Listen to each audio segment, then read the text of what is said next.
నాకు పెయిన్ చేయాలి ఎవరు చెప్పి అబ్బాయి నన్ను యాక్టింగ్ చేస్తాం ఎవరు వచ్చి అడిగారు. సో అడిగినప్పుడు నన్ను అన్నయ్య చెప్పి నన్ను యాక్టింగ్ చేస్తామంటే నాకు యాక్టింగ్ చేయాలంటే మహా భయం, సిగ్గు, బయటికి రాలేదు నేను. కానీ ఏం చేస్తుంది అవసరం మా అన్నయ్యకి ఒక పాయింట్ ప్రూవ్ చేయాలి. నేను అలాంటి వాడిని కాదు. ఇంకా తప్పనిసరిగా తీసుకొని నన్ను ఎక్కడ తిరుపతిలో ఉన్నాను తీసుకొచ్చాను. విశాఖపట్నం పడేసాను యాక్టింగ్ నేర్చుకున్నాను. ఆ విశాఖపట్నం ఎందుకు చెప్తున్నానంటే విశాఖపట్నం నాకు చాలా ముఖ్యమైనది. ఎందుకంటే నాకు మిమ్మల్ని ముందు నిలబెట్టింది. నేను నాకు ఎంత ప్రేమించింది నా విశాఖపట్నమే. దాంట్లో నా గురువు సత్యానంద్ గారు నన్ను నేర్పిస్తూ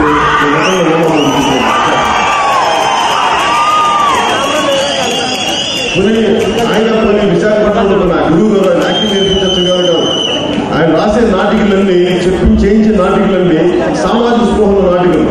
ఉత్తరాంధ్ర దోపిడీకి ఎలా గురవుతుంది అలాంటి నాటికలు ఇవన్నీ చెప్పి నాకు అసలే నేను నుంచి పారిపోదాం అనుకుంటే నాటికలు కూడా అవి ఎక్కడ పారిపో.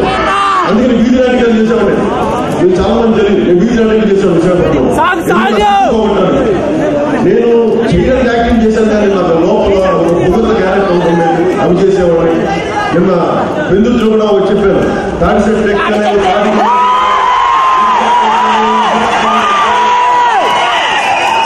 అది భూతమారి పాడడం అని బయటికి చెప్తాను. నాకు దాన్ని అర్థం చేసుకొని నిజంగా ఒక 5 సినిమాలు చేసి ఉదయం సినిమా తర్వాత భగవంతుడు ఏం దాన్ని ఉద్దేశిస్తాను తమ్ముడు అనుకుంటే అక్కడి నుంచి నా జీవితం ఏ రోజు సినిమా నుంచి బయటకు రావడం తెలియదు. అలా చేసుకుని వెళ్తే జనసేన పార్టీ ఆవిర్భావానికి ముఖ్య కారణం చాలా మందికి తెలియదు.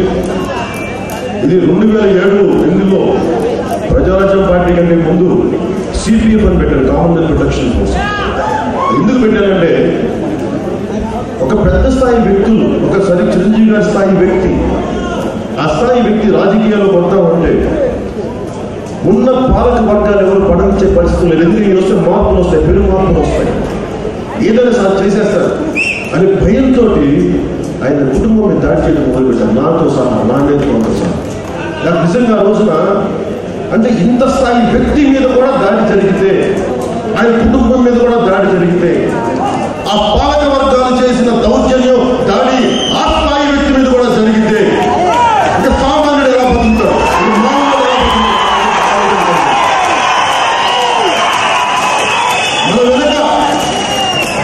మన వెనక ముఖ్యమంత్రులు లేరు, మన వెనక డబ్బున్న వ్యక్తులు లేరు.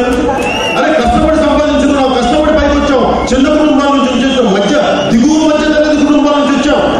ఎదిగితే మీరు భయంతో ఇలా దాడులు చేసి చంపేస్తాను, బెదిరిస్తానంటే నాకు నిజంగా చాలా చాలా కోపం వచ్చింది.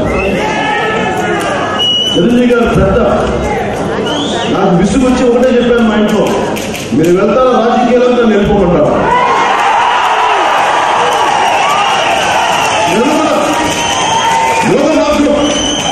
యోగ మార్గానికి వెళ్ళగలరు, దేవుడు లేదు, దేవుడిని చేరగలరు, కానీ సమస్యలు తీరవే. నా ఒక్కడికి ముక్తి సరిపోతా, స్వామి శాంతి సరిపోతా, అందరూ ఆటలతో బాధపడతా ఉంటే, అందరూ ఏడుస్తూ ఉంటే నాకు అలాంటి భగవంతుడు కూడా నాకు అవసరం లేదు, వదిలేసాను. విసుగొచ్చింది ఆ రోజున.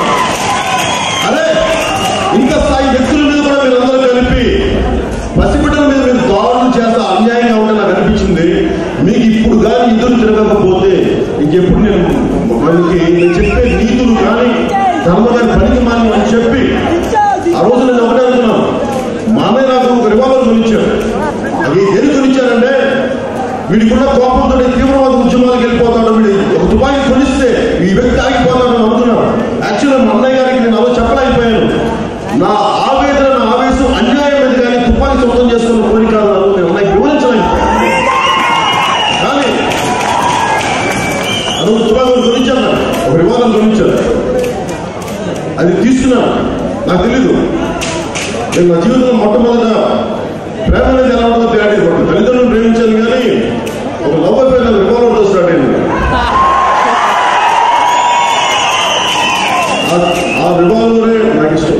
రోజు నా చేతిలో జైల్లో ఉండేది, పక్కన ఉండేది, నా పక్కలో ఉండేది. రోజు పొద్దున్న లేకపోతే చూసి అనుకుంటున్నాడు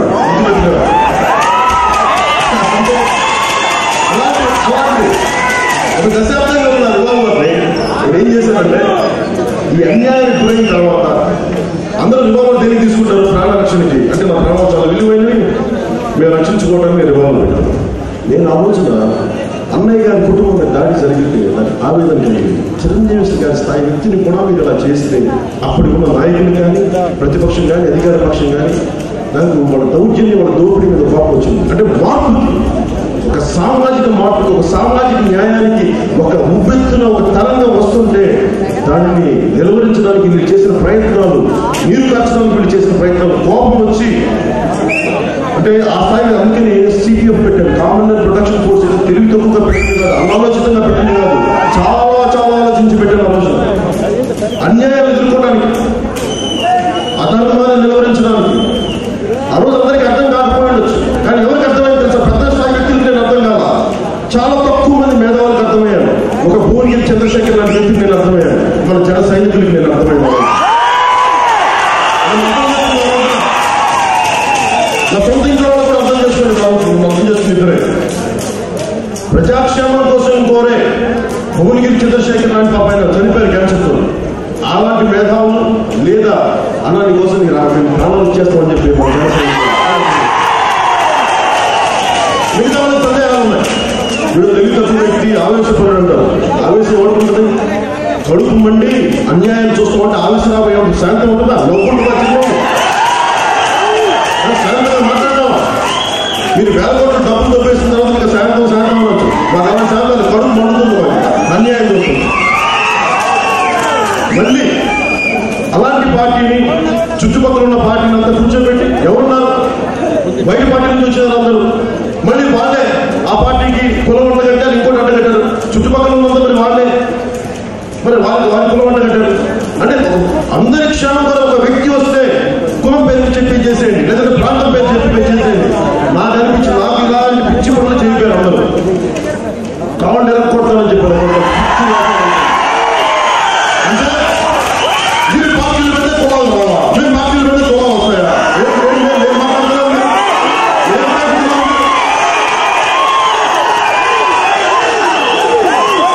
అని మీరు ఎవరైనా మాట్లాడితే కులాలు రావు. ఇంకెవరైనా పెట్టండి, దళితుల పార్టీలు పెట్టండి, దళిత పార్టీ అంటారు. ఇంకా వేరే కులాలు పెట్టండి, వాళ్ళ కులాల పార్టీలు అంటారు. అంటే మీరు పెడితే వాళ్ళకి కులాలు రావు, మీరు పెడితే కులాలు వస్తాయి. ఏం న్యాయం? నా దగ్గర వేల కోట్లు లేవు, ఛానల్స్ లేవు, నా దగ్గర డబ్బులు లేవు, బట్ నాకు ధైర్యం ఉంది.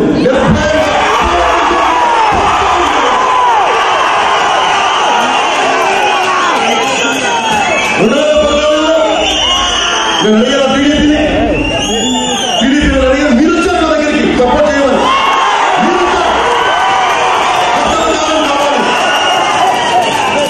మరి ఆ రోజు నన్ను అడిగింది ఎవరు?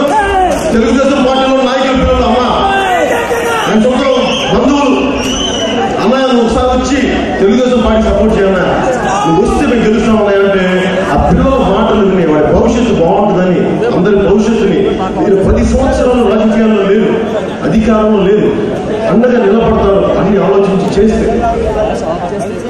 చూడండి ముఖ్యమంత్రి గారు. ఏంటండి, వీడియో నచ్చిందా? అయితే ఓ లైక్ వేసుకోండి, లేదంటే ఓ కామెంట్ చేయండి. ఎప్పటికప్పుడు మా వీడియోస్ చూడాలంటే సబ్స్క్రైబ్ చేసుకోండి.